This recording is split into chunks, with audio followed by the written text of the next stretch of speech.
Adam, obviously yesterday's some big news. Can you give us your thoughts on the verdict? Yeah, look, we're just so happy for Willie that there's some resolution, and there's some direction. A lot of last year there's uncertainty with COVID and all the things that everyone had to deal with, and Willie's going through his own issues with the uncertainty along with the club. So yeah, we've got some more direction now. We can plan. He can plan. We're just pleased that we can move on. Do you think that 2 years was the right number? I suppose that's not really up for debate. It is what it is. So reflecting on the process is something that I think everyone will do. It did take a long time to get the result, but we've got a result and we'll deal with what's in front of us. Have you had a chance to speak to Willie in the last sort of 24 hours? No, I've texted him a couple of times and he's out of range a lot, so or he's screening my calls, one or the other. But no, he said he was going to give me a call this morning. How involved should maybe get in, the training program now and get you ready for your return? Yeah, we'll get him for a couple of months before, he might be available. So we'll see what kind of shape he's in. So I've seen a couple of videos here and there, and looks like he's going okay. How committed do you think you'll be to arriving here in good shape and then taking that 2 months really seriously? I don't know. We've got to see how he's travelling. It's been a long time. I saw Willie when the incident was brought to a head. It was the day before the semi-final, and I've seen him once since. Really, it's been a long time. So I need to see how he is. He needs to talk to us a bit more about how he's feeling, and once we get through all that, get on with training. Do you wish you'd seen him more? Do you feel like him being up there was a good thing, or do you prefer him to be here? As I was answering that question, I realised he actually trained with us for a bit. So it's been a long time. I think we flew up there and said good day before COVID hit, and then a bit like a lot of people in Australia, I haven't seen anyone since March. So yeah, look, it's been a long time. Communication's been a bit scratchy because it's been the tyranny of distance, I suppose, and he's been on the island a little bit and in Darwin. So we just got to reconnect, which is the next thing, which is great. Would you be hoping that he'd be here sooner rather than later? Well, I think it's mid-June or July that he'll be available to come back. So it's just exciting we're talking about that. From a team point of view, you've tried a lot of things to fill the hole that is roundly shaped. Yeah. You must be excited at the prospect of being able to put him in at some point, whether it's this year or next. Yeah, well, that's like talking about it. Even from a list management point of view, there's been a bit of a hole there, even with Dan Venables as well. So there's been a bit of a gap in our front half, and we've got some guys who are really trying hard to play their role, but it's hard to replace Willie and Venners for that matter. How important will that August 20 date be, do you think, in terms of a carrot or a motivator to give him something to aim at? From what I've seen, he's been pretty motivated. There's been some ups and downs, obviously, but yeah, I think he just wants to play football. So, like I said, when he gets back, we'll see what his fitness is like. He's going to have plenty of time to train with the players and get reconnected with us and the club and the fans, and then we'll go from there. And you're going to replace him on the list until August? I'm not sure. I've actually got a list management meeting today to work through how that all shapes. You've been part of the system as a player and obviously managed players as a coach. Do you feel like the system needs some tweaks within it? I think we need to look at the process. I mean, it just felt like it was too long. So it's not really for me to talk about, other than, like everyone, it's just taken a long time to get a result. So now we've got it, we can concentrate on Willie's mental health and well-being and his availability. But in terms of what happened and how and all that process, it's probably a broader conversation that, it's a CEO sort of level, I think. Is it possible, June 20 to August 20, is it possible to do a pre-season or a makeshift pre-season in that time to get him up to scratch and not get him injured in the process? Yeah, of course. Yeah, it's plenty of time. Look, he's been training on and off for a year and a half. So, like I said, I don't know the condition he's in physically and mentally. So we've got a bit of time. So, he's been loosely following a program, but now I think we probably ramp that up. It's just exciting we're talking about, isn't it? That we get a chance to see him possibly this year, but definitely next year. Trevor mentioned yesterday that the education program might need to be tweaked, not the content, but the way it's delivered to different people. what's your take on that? Is there anything that needs to be changed from your point of view? Yeah, look, we're trying to evolve every year as a club and as an industry. There's obviously a standard education piece. It probably doesn't cater for everyone, and so there's things that the clubs try and do to educate in different ways. We all learn differently, so yeah, obviously we reflect on that as well. And we've made some changes, in the last 12 months after the Willie incident. So I'm sure every club's looking at the same thing. So yeah, it's the responsibility of the AFL, but also the footy clubs as well to educate as best they can. What changes have you made? Oh, I think the comprehension of it's very complex. Like, there's an online tick the box, do a quiz and move on. There's the face-to-face, there's case study conversations, there's follow-up. So it's quite in depth. And then you've got guys who have been around for 15 years, who have heard it for 15 years as well. So trying to cater for the guys who get drafted and then cater for the veterans as well. And you've got 2 or 3 policies you've got to go through. So it is quite complex. We refresh it every year as a coaching group, and I always get a couple of questions wrong before I get it right. So I can only imagine on some players who are new to the industry what it's like to go through that process. So I think it's on the AFL, it's on the clubs as well. I'm guessing you'd be hoping that this situation teaches your players and future players that you've got to know that code. Yeah, you're always learning. So yeah, there's I don't think we've ever denied that Willie's done the wrong thing, but he's certainly paid for it.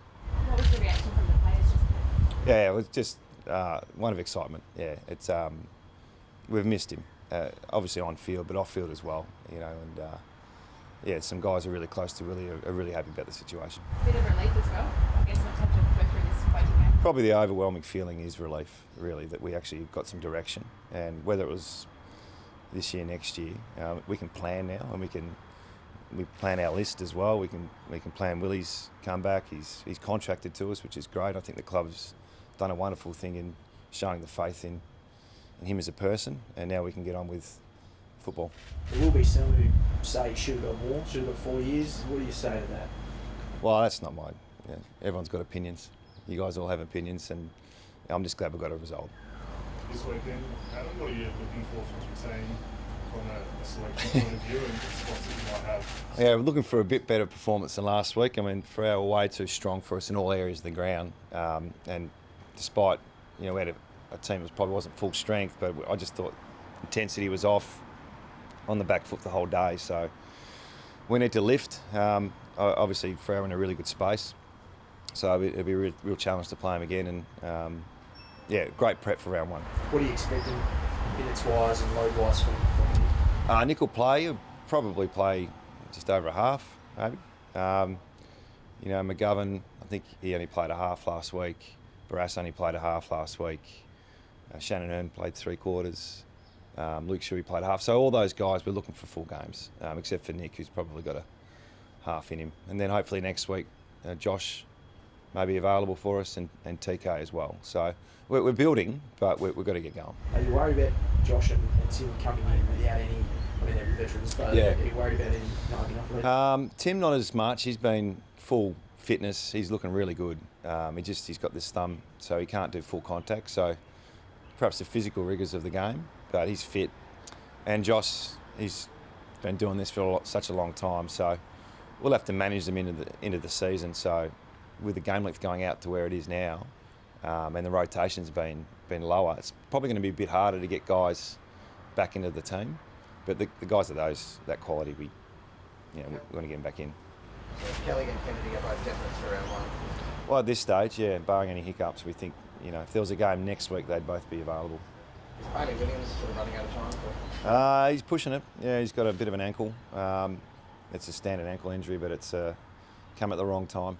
So we'll see how he looks in the next couple of weeks. Would you tend to see a good performance from Nathan Vardy this weekend to give you confidence you could go with him in round 1? Oh yeah, look, we threw him in the deep end a bit on the weekend, but I like everyone probably under par with how he played. So he pretty much rucked on his own. We had Harry Edwards doing the second ruck. So there's some things that Fremantle are the same with their ruck division as well. So yeah, getting used to a full game in the ruck. It's something Vards needs to do. What do you do with that? Sorry, mate, just finish this one. Does Nick being limited the last few weeks push you even more towards wanting a genuine ruck back up again rather than Oscar? Oh, it's difficult to know what we can get out of Oscar if he's going to be second ruck to Nick, because the game length now will go out to 120 minutes. So can Ozzy fill that void? I think he could, but could he do it all year? That's a stretch. So we need to have options. So Bailey's part of that, and Vards is part of that as well, and obviously a full fit Nick would help as well. Answered that one already. So we'll go to Yoey. Where is he at in his progression? Yeah, he had a really good session on Friday last week. He changed the direction, looked powerful, looked strong. How he recovers from that, pulls up a bit sore, pulls back for a day, feels good, then gets going again. So we're still working through the ups and downs of the recovery, but we're making progress. He's way more advanced than 3 or 4 weeks ago. So, yeah, we're still tracking in the right direction. It's slow, though. It's not going to be round one.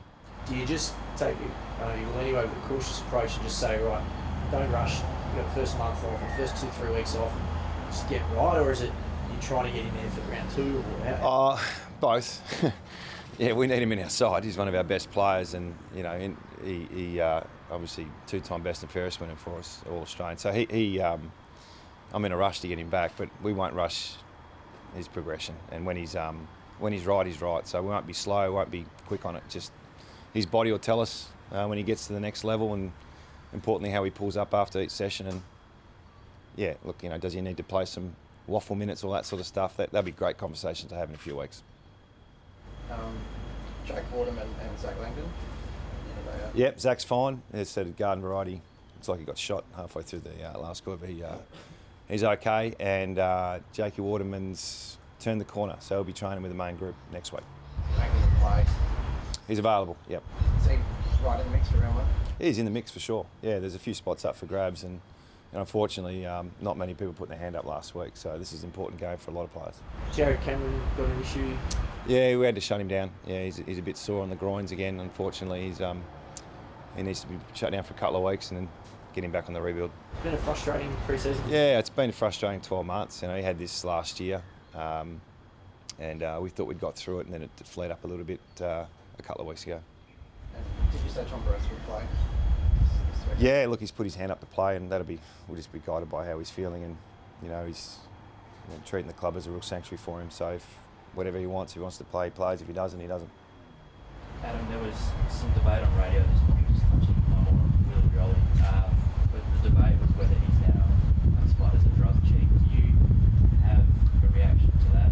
Is that how you classify the incident, or was it a guy making a mistake? What do you take? Yeah, without trying to make any headlines, I probably have too much. I'm too close to it because I think he's a young man who made a mistake, and comparing him to previous incidents across the competition across the world is really difficult for me, for where his upbringing and his cultural background and just the man. So I'm not going to comment.